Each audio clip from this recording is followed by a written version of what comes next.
મહાદેવ મિત્રો, આજે ફરી એકવાર નવા વ્લોગ વિડીયોમાં તમારું સ્વાગત છે। આજે આપણે વિઠ્ઠલપુર જે માં ખોડલનું ધામ છે ત્યાં આપણે આવી ગયા છે અને ત્યાંનો જે ઇતિહાસ છે એના વિશે આપણે થોડી જાણકારી છે। અહીંયાના જે પૂંજારી બાપુ છે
આ બધીમાં જંગલ વિસ્તાર હતો આ બધુંમાં।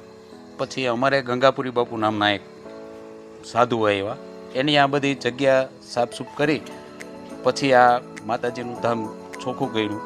પછી અમારે એક બંસીદાસ બાપુ આવ્યા હતા, એની પગથિયાને એવું બધું કર્યું ને તે પછીનું આ બધું થયું ને અહીંયા ઘણા લોકો માનતા લઈને આવે છે, બધાની માનતા સફળ થાય છે. કોઈને દીકરાએ આપેલા છે ઘણા માતાજી, એ અહીંયા અંદર ફોટા છે ઓલરેડી, ને ઘણાની માનતા સફળ છે. આ ઘણા લોકો આવે છે. આપણે જે આ વિઠ્ઠલપુર ગીર ગામે મા ખોડિયારમાંની જગ્યા છે, ઘણા વર્ષોથી આ જગ્યા છે. પહેલાં તો જંગલ વિસ્તાર હતો, પણ ધીમે ધીમે બાપુની સેવા તેમજ ગ્રામજનોના સહકારથી આ એવડી જગ્યા બહુ વિકસિત થઈ છે. અને માતાજીએ અહીંયા બહુ જાજા પરચા પૂરેલો. અહીંયા માતાજીના થાપા છે, તેમજ માતાજીની માનતા પણ ઘણા લોકો રાખે છે. તેમજ ખોડિયાર જયંતિ નિમિત્તે અહીંયા બહુ ભવ્ય પ્રોગ્રામનું આયોજન થાય છે અને માતાજીનો બહુ પ્રભાવ છે આ જગ્યા પર. માતાજી ઘણા વર્ષોથી અહીંયા પ્રગટ થયેલા છે. કોડીનારથી આવવામાં 15 કિલો